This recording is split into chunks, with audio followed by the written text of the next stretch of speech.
Yeah, thanks, Ian. Great to have so many of you on this evening. Yes, I'm Matt Bryan, the registrations project manager, and I oversee adult play registration, along with obviously a team of people as well. If as Ian said, please do use the Q&A function, and then what we'll do is we'll look at those themes coming through, and we'll probably just verbalise the answers to those. Apologies, because there's quite a few of you on this evening. If we don't get to all of them, we'll take them away and we'll do a little bit of a roundup and look at the themes and come back out following the session. As I said last night on the player one, I want you to know I'm not watching a game of tennis. I've got three screens on the go here, so if you see me going left and right, I am not watching tennis. I'm just looking at the content that we're going through this evening and keep an eye on things on the chat. So I feel quite privileged, first of all, to be the person to express thanks to you guys as the administrators who helped enormously with the rollout of adult player registration last season, and are obviously continuing to help with the rollout as we look to embed it in the coming couple of seasons. We recognise that it was a big change. We recognise that the extra effort that the administrators and the registrars largely did, and the volunteers in helping us to get it rolled out. So we've been saying this a lot lately. Humbled by saying that it's obviously not us that's doing this, it's the game that's embraced it and took it on. It's regrettable obviously for those who did unfortunately experience a little bit more kind of angst with it than would ever have been intended, but we do thank you enormously for all of your efforts and on an ongoing basis. It's probably just worth looking at, the journey so far, and it's a short one, to be fair, in terms of them it going live, although a long one in terms of when adult player registration was first conceptualized, which I think was pushing on for 9 years ago now, would you believe, and was eventually kind of rolled out last season. We're going to have a look at, why we're doing adult player registration. And the benefits for us, and there will be, and we are starting to see the benefits of adult player registration with the data that's coming through. And we said from the outset that one of the main things, or one of the main reasons for doing this, was to better understand the health of the game. And then what you're going to start to see, and I'll come on to that slide in a second, is more of that information being made available to those out in the game. We're going to talk about the specific improvements that we've made. So it'd be great to get your feedback on that and hear what you think. And we're going to talk about, or Ian's largely going to talk about support resources and top tips. And then Ian's also going to take us through towards the end of the deck around the England Rugby Clubhouse, which is coming soon. So the benefits for us all are, they've been well kind of publicised and well listed. Some are going to take a little bit of time to come to fruition. So the one of them was always in the medium term around reducing volunteer admin and workload. And we know that in the short term that a lot of people, and probably all of you on the call, put in that extra effort to help us roll out. The intention of this, and I'll come on to how we're going to try and measure that and get feedback from you going forward in terms of kind of baseline and where we're at with that, it is definitely something that is still top of the list that we want to achieve as a result of adult player registration. The data that we talked about, that we can start to get into the hands of people to help them understand the game better. So we're starting to see that coming through from like a national level. The next step for us, as you can see there, after the season, will be to start to get into the hands of you guys. That might look like something you would see in GMS, which would give you a little bit of a snapshot on the health of your club. All of that, we are now starting to work through the art of the possible. Now we've got adult player registration up and running. Again, thank you for your efforts in helping us to do that. The improvements that we've made for this coming season is that we've put in some better search functionality. So a lot of registrars told us via our ticketing system, via user groups, and via other methods that we use to get feedback, that they were frustrated when trying to find players and they couldn't. That was actually the system working correctly at the time, but probably wasn't designed as people would like it. So hopefully you'll like the new improvements there. We've improved the signposting, which we've tested and we think will reduce that admin workload on volunteers, because players will be better served to do a lot more self-help whenever they hit a problem. We've got some automated changes in place, and we'll talk a little bit about that later on. For example, that is around helping clubs and administrators to make the changes needed should they be promoted or relegated. But we'll talk a little bit about that in more detail further on. And then we're improving the email notifications as well that are available for registrars, so they can understand a little bit more and get a little bit more information in terms of what's going on with their players, particularly as if they move clubs. And that kind of overarching thing along the bottom there is, which I touched on at the start, is we did an exercise towards the end of November, and the processes that we prioritised to improve the most were the ones where the likes of yourselves were putting in tickets, telling us, emailing us, catching up with us on calls, all those type of things. We pooled all of that feedback, and the improvements that we've made have been the ones that players and registrars in particular tell us the ones that they wanted most help with. The first one I'm going to show you is that this was a frustrating one for people last season. And now you may not have seen this as a registrar, but you certainly would have seen this as a player. What we were working with last season was 21 plus years of historic player registration data. And that included everybody from somebody who registered on the last day of last season, of the 23-24 season, right through to somebody who had registered on the 1st September and in some cases earlier, 2004. They may have moved on to multiple clubs since and had no idea that they'd even had a GMS account, had never heard of GMS, and why would they? Didn't know where their registration was. They were trying to register with what in some cases had been their existing club for a number of years, and they were met with this, to be fair, not very helpful message, which is saying you cannot continue. It was basically telling them that they had an existing registration elsewhere. What registrars and volunteers, and indeed some players, were telling us that they then went to their club and their volunteers to ask them for help on this, which then added to that kind of admin workload for the volunteers, regrettably. We've changed that, so any player that receives that kind of block message now will get a number of reasons as to why that potentially is. And then if it doesn't manage to capture the top 3 reasons of why they've ended up there, then it will give them a capture all link to try and get support elsewhere. So the big improvements here are that any players who do meet this little bit of a block because they may have a registration elsewhere will hopefully help themselves and not come to the club volunteers. And secondly, the other big thing to point out here is we had 21 years worth of players that were meeting, for all those that did meet that kind of block last year. This year we're working with 1 year's worth of registration data.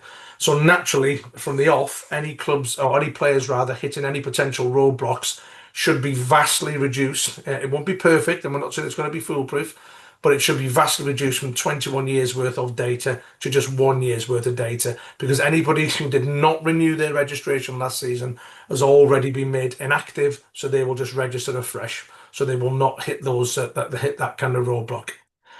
The second major kind of change that we had a look at was this is the transfer portal, which many of you might recognise on the call, being registrars.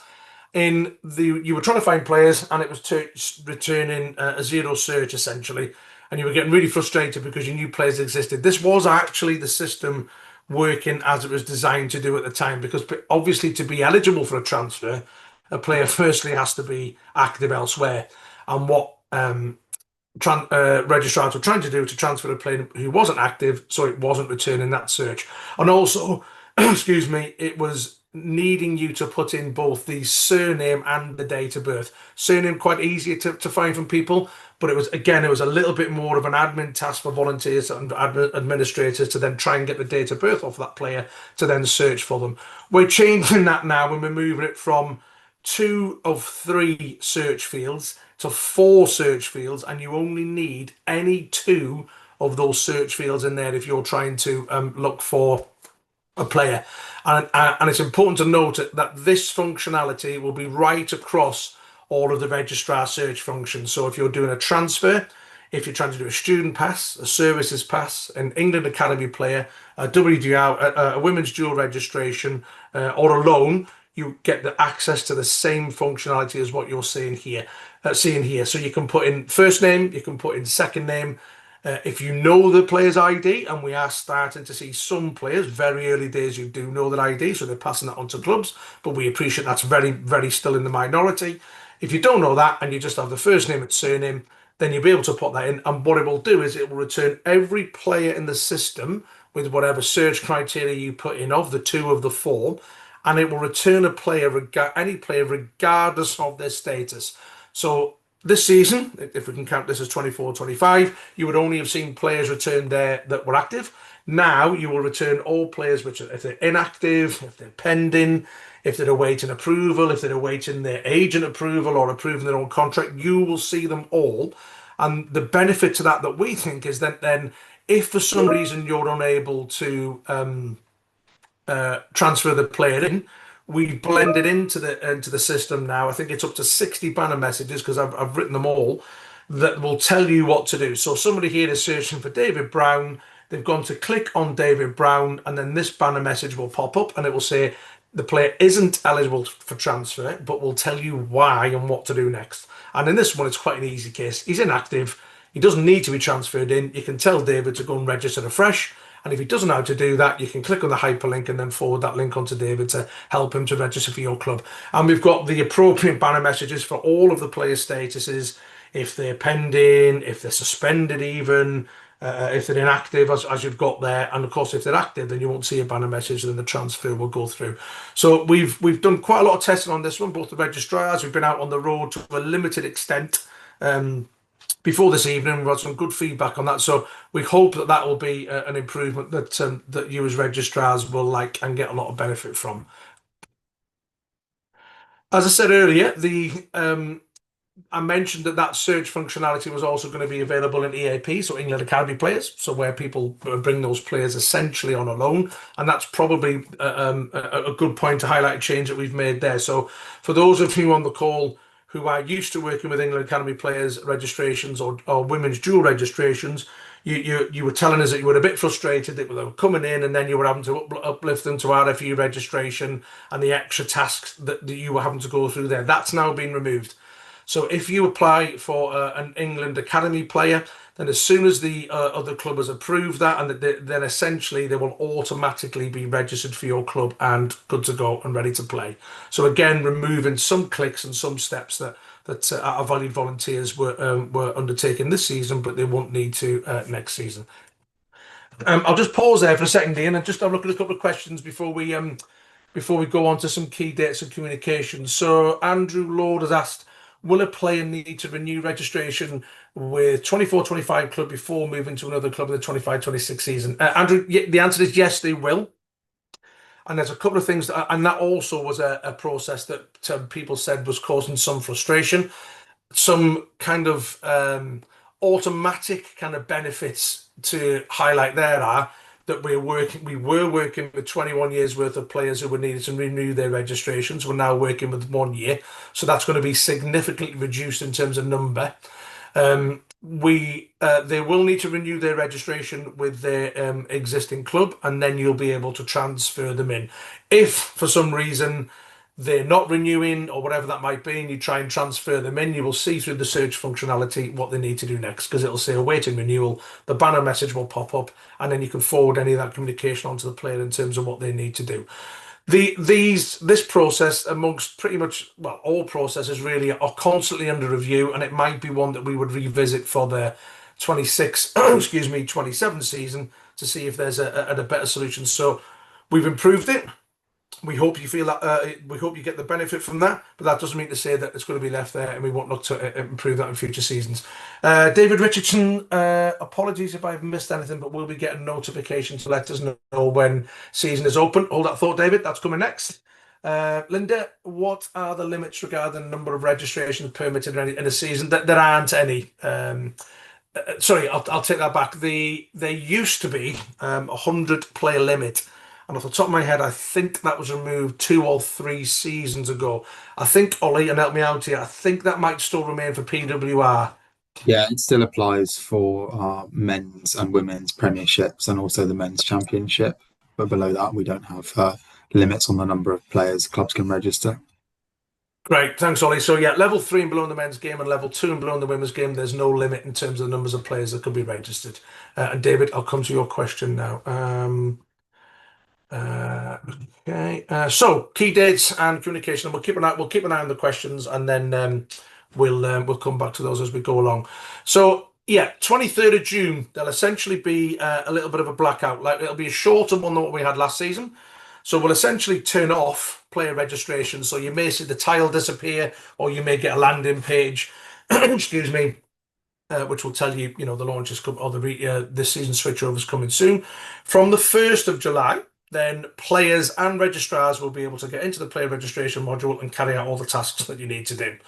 There's a couple of things to say on that. In next week's community game update, which is due next Tuesday, you'll get some quite descriptive information in terms of what that season switchover is going to look like, things like where to go for support, some of the changes which you've already seen this evening, and then maybe some of the questions which come up in the chat today, which we might have a chance to answer if there's a common theme upon there. And also what you may see, and some of you were quite eagle-eyed last season, you may see parts of the registration system go live pre-1st of July, but our commitment to you is that when you get in on the 1st of July, it'll be working correctly and you'll be able to carry out all the processes that you can do. But you may start to see some changes and some things open up maybe a couple of days before that. But the 1st of July is definitely a commitment that we will make that will be completely ready to go. From the 7th of July, and this is another one of these benefits that we hope we'll really all now start to realise as a result of rolling this out, is we will start to do the comms to the likes of registrars and to players. So I think it was this time last season we were able to contact, I think it was about 31, I think it was between 31 and 34% of our players by email. Therefore, a lot of the volunteers were having to do a bit more of the legwork than anybody would have liked in terms of chasing players. I'm pleased to see that because of the engagement we've had with players, that has now gone up to 87%. So we now have 87% of our just under 109,000 registered adult players that we are able to send an email to prompt them to register. And that is starting to hopefully realise that benefit of volunteers not completely always pushing the players to do it. And we recognise that it can be difficult to maybe... it could require a fair bit of effort to get into players to do things like subs and membership and to come to social events. And we realise registration can also fall in that bucket. But being able to email 87% of our players with prompts to register from the centre will hopefully start to nudge them and hopefully start to reduce that volunteer admin and get the players to do it themselves. In terms of what that's going to look like, the players will get up to 6. We've reviewed this. So some may have heard it was going to be a smaller number of emails on some little kind of pilot road shows we did. They will get up to 6 emails from us as a prompt to register. And at any point, the system is sophisticated enough to recognise that once those players have registered, then they will come out of the registration journey and they'll come into the welcome journey. So once they've registered, they'll come out of that. But players who don't, we will give them 6, or we will send them up to 6 emails to prompt them to renew their registration. Again, hopefully trying to share a bit of that volunteer admin or that admin to get the players to register. Once they do register, they will come into that welcome journey, much of which Ian is going to touch on in a couple of minutes' time around the England Rugby Clubhouse. But just to say that once they come into that welcome journey, that's another benefit that we all think we'll start to realise from adult player registration, because once they're in that welcome journey, we'll be able to provide them with content in an appropriate way that will continue to hopefully help them to support playing rugby. Something we've not been able to do before, but now we've got adult player registration up and running as it is. That is something we're now able to do. And of course, the more we can support our players to play with content that they want to see, then hopefully the more games that they'll be playing for your clubs. And that'll obviously be a big thing within the club sustainability piece. It'll be Ian next, but I'll just take another pause for questions. I can see Ollie's answering one at the moment. Andrew Taylor.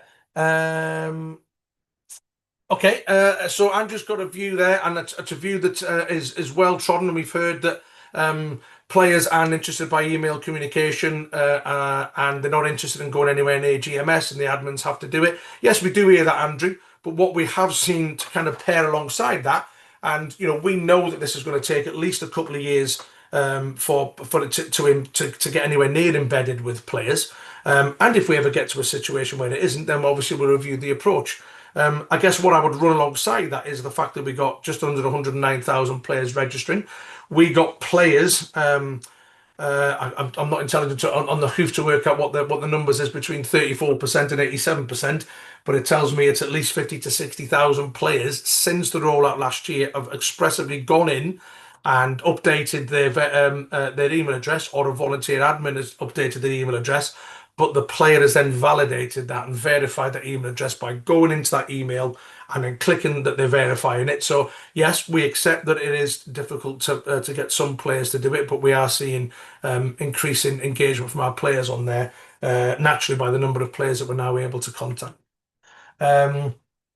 Phil Brown, can you please clarify the distinction between club and RFU registration? Is it level 9 and below that can dual register with clubs to whom only club registration applies? Thanks, Phil. Great question.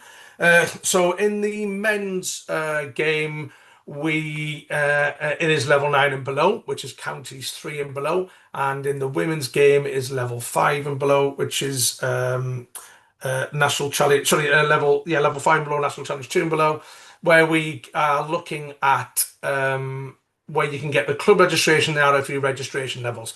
So if you are at those levels and below, then players can, if they want to, have a club registration. And what that allows them to do is to be registered and qualified and eligible to play for up to any 2 clubs at any one time.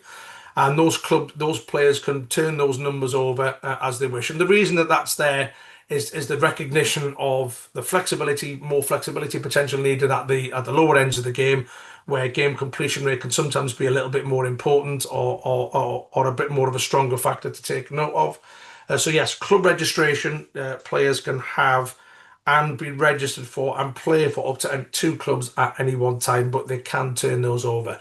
Men's level 8 and level 4 and above in the women's game, it's RFU registration for those levels currently, and as with anything, that's under review in the longer term.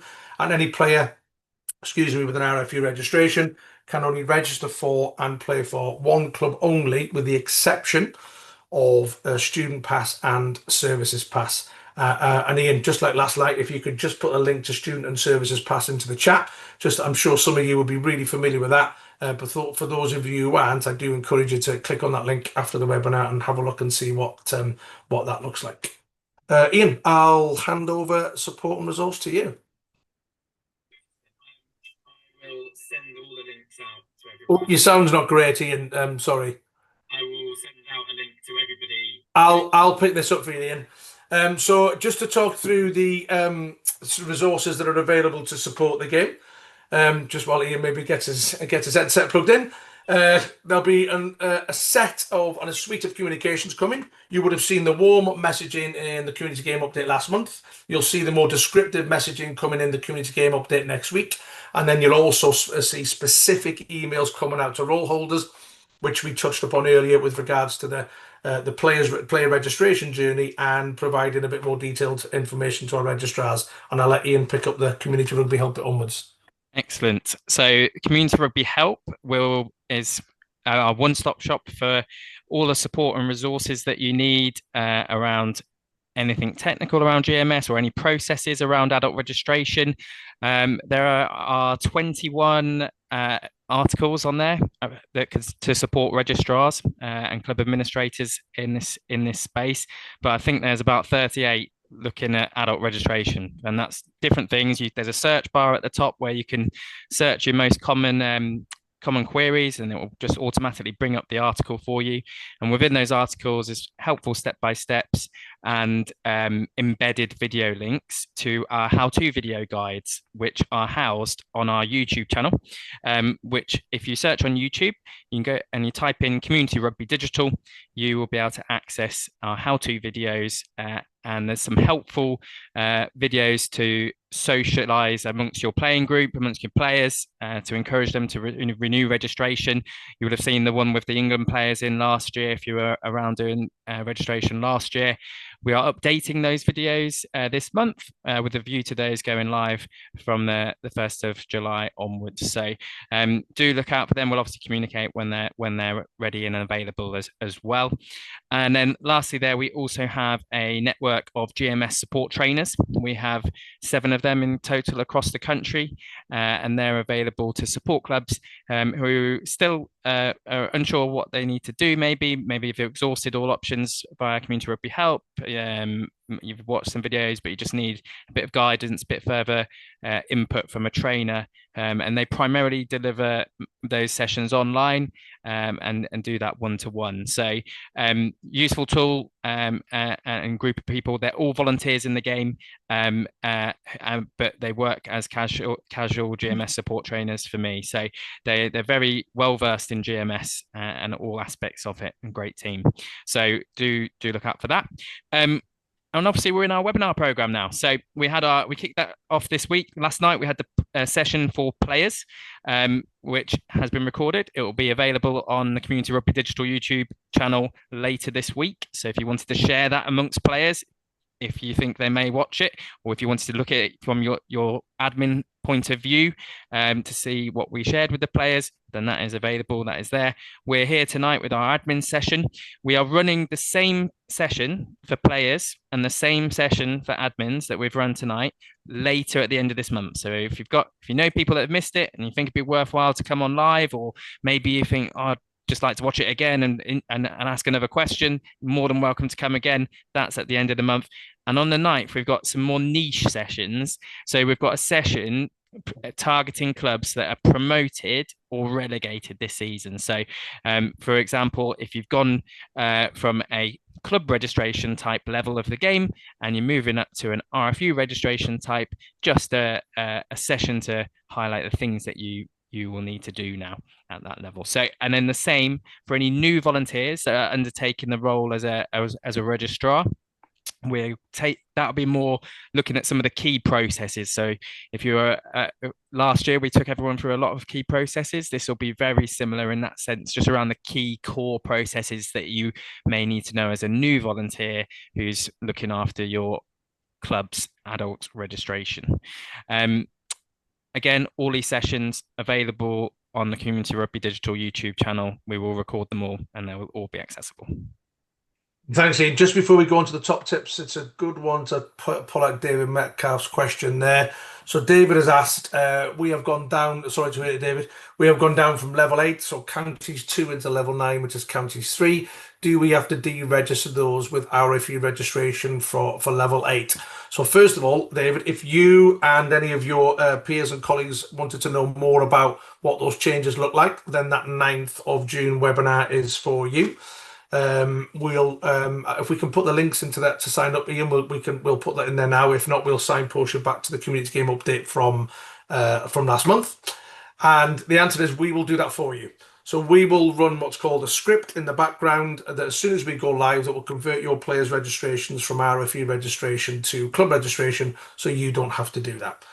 So hopefully that's answered your question. Ian, over to you on top tips. Yeah, awesome. If you flick us on. So we've got some top tips to share with you guys, just some key places. Some of you may already access these places, but just wanted to highlight it to everyone. So we are in the player management module.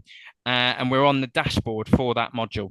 And probably just a key bit to note and to highlight on this page, it's got lots of useful bits of information on, but the key bits that are highlighted there in red, if we start at the bottom of the screen, it shows the last time that adult players have logged in. So you'll see the top line there, all adult players that have logged in. There's 4 of them. If you clicked through to that, it would take you to those 4 individuals. You could see who they were, and you could contact them if you wanted to, etc. If you didn't want to, or if you just wanted to know, you can have a look at those individuals. Likewise, you can see the adult players that have not logged in. So useful bit to know that's there. And then I've just highlighted at the top there the age grade player piece, because you can see there how many players will have graduated from age grade into adult rugby at your club. So just some useful places just to highlight some key information that you can therefore go and access.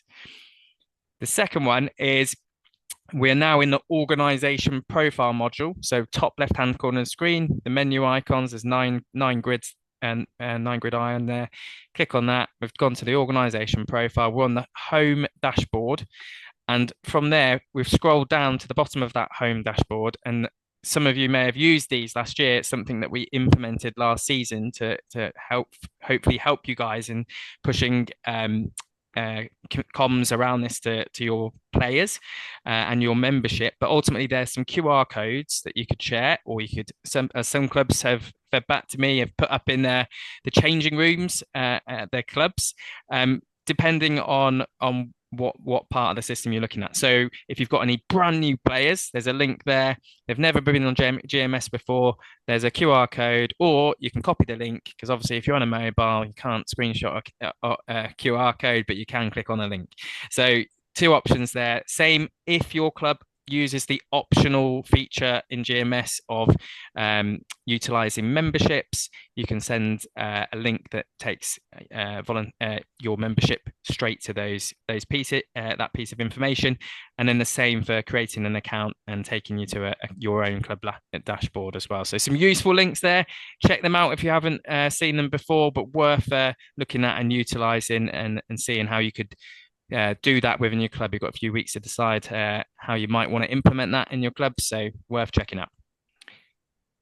Thanks, Ian. Just before I go on to just show you guys what the tasks that players will need to go through to renew their registrations, we'll just pop back into the questions again. So David Jansen, no worries for being late. We realise it's spinning plates and how to get on things on time. So yeah, emails still going into junk. So there are some emails going into junk is and it's not like a handoff or a palm off, is not always in our control. For those who may have experienced the issues that we had with email verification in February 2024, that was also out of our control, and was Microsoft essentially trying to ensure that emails didn't go to junk and went to inboxes, and sadly they went too far and didn't get them delivered at all. But luckily a bit of lobbying from let's be honest, organisations larger than us, such as the NHS, managed to get them to wind back that change. We can't control what goes into emails, junk filters for players.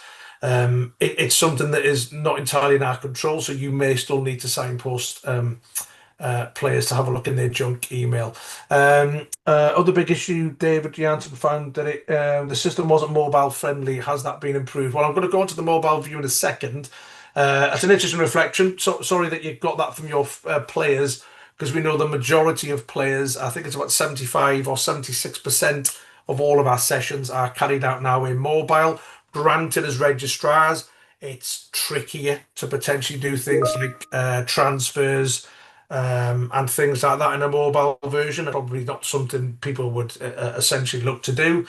But we'll take that feedback on board, David, as always. But we do see the vast majority of sessions being carried out in mobile. Catherine's asked, can second and third team players of a level 6 club, I presume that's a men's club, dual register with clubs playing Merit League Rugby? Yes, correct. Any player with a club registration, regardless of the level that their club's first team plays at, can indeed dual register for other clubs. So that is a good example, level 6. So level 6 is regional 2 in the men's game. If you had a player who you wanted to be eligible to play first team for that team, they would need to have the RFU registration. And if they were contracted, they'd also need to be have contracted status in GMS as well. If you had somebody who was only ever going to play second or third team, and those second or third teams were not in the RFU leagues at level 8 or above, then yes, they could have a club registration, and they'd also be able to dual register with another club. Steve Harper is asking, is there going to be a link to the new volunteer understanding if we need to send it to someone in our club? That's a really good call, and I'll just go back and show you that one is on the. Come on, help me out here. On the 9th of June also, yeah. So that's the 7th. I will send out all the links to all the webinars in a post-webinar follow-up email to everyone that's registered on this session. So we'll all have the links. They are available in the community game update as well, and you will see them being circulated via social media as well. So do look out for that, but I will definitely email all the links to the remaining webinars to everyone on this call, and they are all recorded and housed on the Community Rugby digital YouTube channel. Great, thanks, Ian. So yeah, that's exactly who that webinar is for, Steve. So if you've got anybody new on board in the club and anybody else other than Steve, of course, then do signpost them that way. Stephen's asking, will general comms going out to players be copied to registrars? No. If that's an issue, and if you were copied in on the comms, you'd be getting an awful lot of emails, Stephen. I don't think that's what you mean. But what we will be doing is we'll be sending them out to players, and they'll be getting their emails prompting them to register. But no, there's currently no plans to be sending that out to copying in registrars. And Kim Ward, does it tell us the date last logged in? So if that's the last time somebody logged in GMS, yes, you can do that. You can see, depending on your rules and permissions within your club, you can see when a player or any account holder in GMS last logged in. That's the questions for now, I think. So what players will need to be doing next or this season coming? Actually, we're in that kind of in between Christmas and New Year, aren't you? Is it Christmas or is it New Year? Is it last season or is it next season? We're definitely in that window. So we've used the mobile view, which is quite topical. And this is what players would be presented with if they're going to renew their registration on their mobile. And as we see, it's around about 75 to 76% of sessions, all sessions in GMS are carried out within the mobile view. The first thing that we would prompt or I'll ask you to remind your players to have a look at is to check that they are in the right organisation. So we did have a little bit of feedback last season. It wasn't in the top kind of echelons or with the other improvements we made around search functionality and signposting. We did get a little bit of some feedback that they were not seeing that button in front of them there to be able to press to renew the registration. And 99.9% of that, 99.9% of the time, that was due to the player not being in the correct organisation. So if you are supporting your players in any way, and we will obviously cover this in our comms as well, make sure that they are in the correct organisation. And if they need to change that, they need to click that double arrow there, which some of you will recognise in the desktop version is the other way, but in the mobile version, they need to click on those two arrows there to make sure that they're in the correct organisation. And if they're not, then they need to click on that link and they'll be able to change it. They will then see a list of organisations if they click on that double arrow, and of course they select the one that they want to renew the registration for. They will then go over, and what they will see when they go through it is exactly this clip here. So they will be then signposted once they click renew to this screen on their phone. I'll just pause it there. They will not need to re-input any information that they would have already put in last season unless they want to expressively change that. So if they don't want to change their medical notes or their emergency contacts, or if they don't want to change any preferences with their waivers or anything else like that, then they do not need to do that. They simply need to scroll through.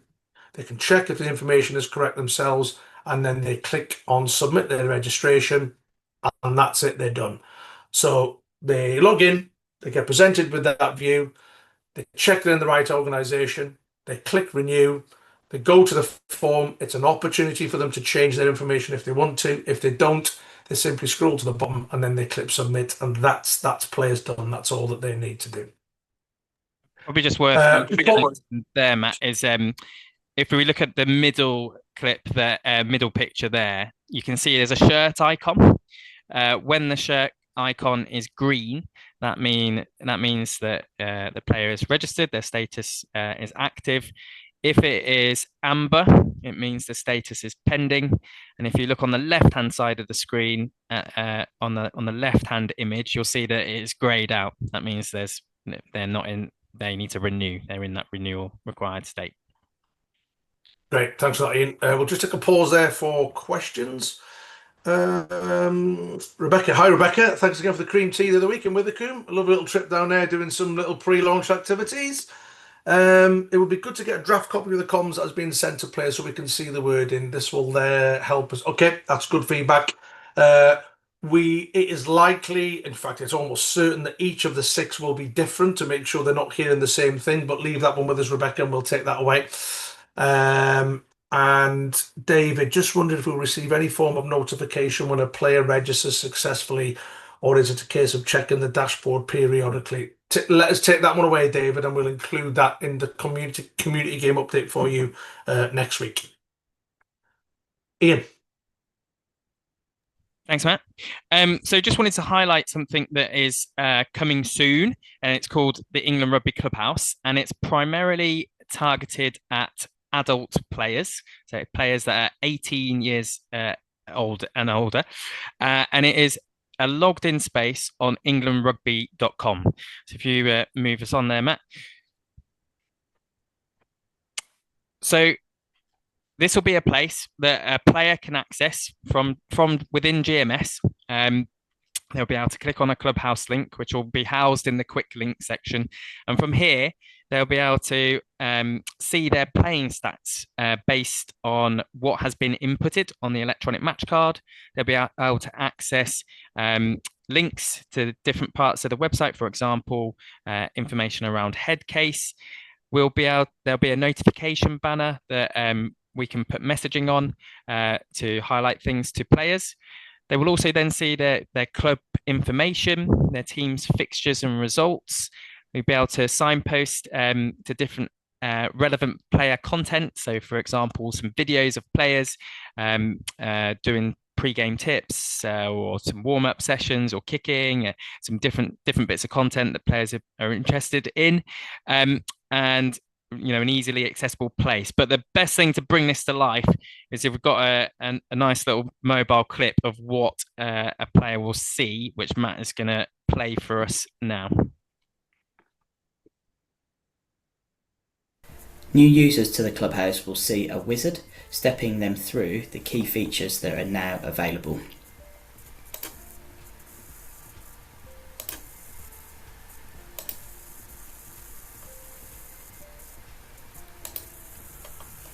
Players that have been selected on an electronic match card will see their personal season stats alongside a headline informing them of any key latest information. Users will see a welcome message as well as when the page was last updated. Their season stats are presented to them, including games played, wins, points scored and tries scored, and this is amalgamated from any teams that they've played for where electronic match card has been used throughout the course of the season. A quick link is available to select their profile, and they'll be able to go into more detail on their stats on our stats centre on englandrugby.com. A set of quick links are available, including the game management system, where users will be able to select that link and not be required to log in again, alongside the availability to book a training course and select community rugby help, as well as visiting our stats centre via this quick link here. Content will be regularly updated for players and can be accessed via this scrolling video player. We're going to select a basic tackle technique video. Hi, I'm Joe Hayes, and in this video we're looking at basic tackle technique.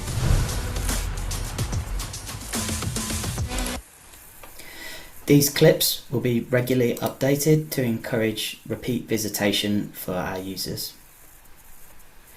Club and team information will also display to players, including their registration status, links to teams and upcoming fixture and latest result information for the team within the club selected. In addition to that, stats will be available, including top team scorers and top point scorers, as well as an explanation around where this information comes from. At the foot of the page will be related content and an additional link out to our headcase course alongside latest community news.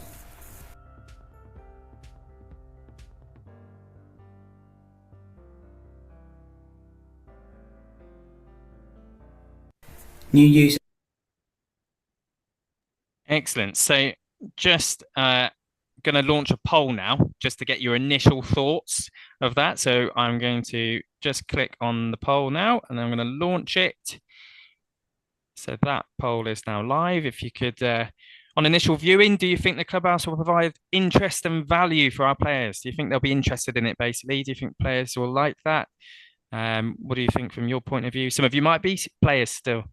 So let us know what you think. Yes, no, not sure. See how it goes. That'd be great feedback for us. Thank you very much. Just while we're letting people do that, Ian, I'll take a couple of more questions. Ollie Singleton has asked for dual membership, dual registration, I presume, for levels 9 and below in the men's game. How will this affect the current view in EMC? So, first thing to say there is we haven't made any change to that from last season per se. So the levels at where they can be registered for 2 clubs and play for them hasn't changed, and neither in terms of how they can interact with the electronic match card.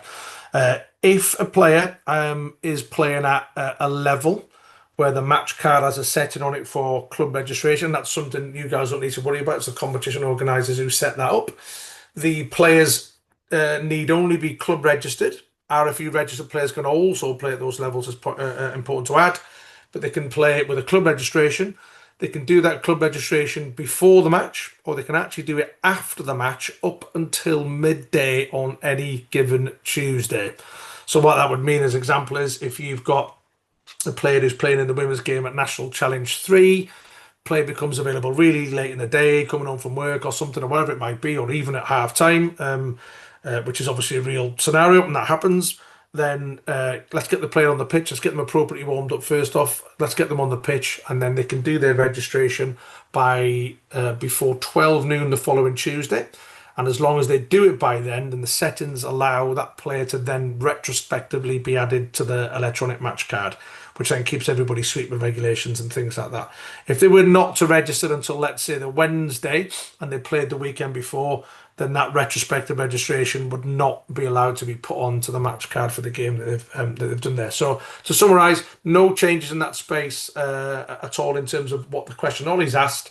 But yeah, the level 9 and below in the men's game and 5 and below in the women's game, they can do club registration levels.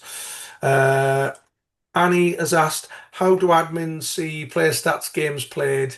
The signposted method of running a report on a player doesn't work. Okay, there's possibly a couple of things going on there, Annie.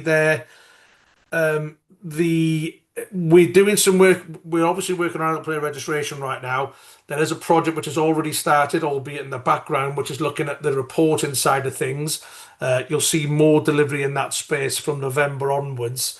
I think the report that you're referring to in terms of player appearances is actually, annoyingly at the moment, not placed in the reporting module within GMS. It's likely it'll be moved there in time. But if you go into org profile, and then if you go organization admin, org profile, and go into reports, have a look at the drop downs there, and you'll see team and player, participants by club and by team. That's the report I think that you're referring to there. We did find a bug with that today, actually, whereas if those players have since left the club and it's a previous season that you're looking at from 21-22, they've come off that report, but we've identified the bug and we're working with our developers to put that right. Phil Brown, will unused substitutes receive a cap in the stats? We don't count them. It matters with lower league regulations for GMS analysis. Phil, I'll need to take that one away, actually. It's a while since I've worked on that, and at the minute I can't quite recall what the answer to that is. But I will make a note on that to come back to you on it. So I'll leave that question unanswered in my chat. Thanks for posing. Kim is asking, is there a child version being created as skill up clips will become welcomed by this cohort? Not my expertise, maybe more for you, Ian? Yeah, so at the moment we're focusing on adults only, but in the future this may evolve, but initially adults only. Okay. Thanks for the question, Kim.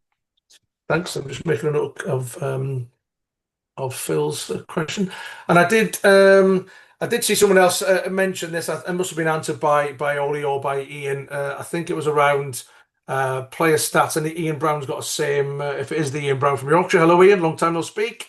Player stats are not always added to EMC at level 8. Level 8, we just do numbers of tries and score. Yeah, so there's a range of functions within the electronic match card. At the higher ends of the game, so in the women's level 1, so PWR, Premiership Women's Rugby, and in the men's game level 1 to 4, it's not just the lineups and the number of tries scored and the score that's mandatory. They also need to do what's called match events. Now, they can be anything from a scoring event to a replacement event or even a discipline event. They have to do all of those match events at those levels, and that's mandatory for those guys. Outside of those levels, it is completely optional. So if clubs want to add in those match events for their players, and we do know, linked to the rollout of the Clubhouse, it is something that players really enjoy seeing, are their more individual stats, not just the minutes they've potentially played, which they'll only see, of course, if accurately if they're doing the replacement events. But it is something that we know really encourages players. I mean, we've known this in research with other sports. They tell us that when clubs in any kind of sport do the match events for their players, we know that it's a strong retention factor for them wanting to play a little bit more frequently each season. So at men's level 5 and below and women's level 2 and below, it's mandatory to do those. It's optional to do those match events. You guys just need to do the lineup, numbers of tries scored, and submit the score. But I guess you may start to get, if you're not already doing that optionally as clubs, and we can see that clubs are increasingly doing it on an optional basis. You may, once players start to log into the Clubhouse and they may wonder where their stats are, you may get some players that ask you what's the situation at your club with match events, but that's completely a relationship between your players to work out if that's something that you want to do. Dave has asked, are there any plans to have functionality to link individual match fees to GMS match cards and indeed an availability squad selection ability? This would mean one place for players to go, avoid separate apps, etc. There are plans to do a number of things like that, Dave, in what we're calling in the marketplace. So as we do sound a little bit of a broken record here, but what I'm saying is absolutely true. Getting adult player registration up and running was really pivotal and really important and will be the springboard for a lot of future improvements that we could make. But we couldn't really do them without getting adult player registration up and running. So whilst it's been a huge effort from everyone in the game, and I'm not decrying the effort whatsoever, this is probably actually the boring bit. The exciting bit is to come further down the line, and we are indeed looking at things like that. I don't want to sit here and make any promises and say they're coming next week or even next year, but the next stage that we're going to get into is exactly that, Dave. And Les Towler has asked, when will permission for age grade be shown on adult registration? Good call, Les. So it sounds like you'll know already, but for the benefit of everybody else, 17-year-olds are able to be assessed to play adult rugby, providing your constituent body has signed you off as being able to do so as a club to assess them to play. There's going to be some slight changes made in that process where you'll see that box ticked at because at the minute, if you're familiar with it, you'll see it within our profile. It'll say able to play 17-year-olds. We're going to split that out into 2 for next season, 1 for male and 1 for female, because obviously we do get some situations where clubs are signed off to play 17-year-old boys as adults, but not 17-year-old girls as adults. But haven't got any plans for next season, Les, to show that on that player's registration. But again, that is on a long list of potential improvements for future years, but it's not going in for this next season. And Annie, it is the club organisation report. Okay, there seems to be a glitch. It says downloading the report then crashes. Okay, not aware of that one. Trying to see the number of games our 13 players have played so I can share some for unpaid match subs. Great. And this is, again, as funny as that is, that's something that we can start to do a little bit more of now, the way that adult player registration has been rolled out. So I think the first thing to say there, Annie, and I presume you know this, is that you're only going to see appearance data in those reports if they've appeared on a match card. I'm sure you know that, but just to clarify, so if they haven't had a match card for their third team, and that hasn't been done by your club, then you're not going to see them in those reports. But if there is a glitch there, we're not aware of them not being seen at all. So that might be an individual issue, but I'd encourage you to raise a ticket with the help desk there. And Kieran Spencer, it must be the Kieran Spencer, surely. On the electronic match card, if the score tries are submitted directly after the match, can the EMC be added at a later date to update match events? Yes, it can, Kieran. So once you've submitted the match card, you can go back in and add the match events retrospectively. And Ian, just back to you to give a view on that poll while we give people a couple of more minutes to type in the last questions. Yeah, that's great. No, thanks for your feedback on the poll. We got 100% of you doing it, which is excellent. I think that's a first. So no, really, really good. It was 50%. I think I flashed the results up earlier. 50% were yes, it would be a good thing. 42% were not sure.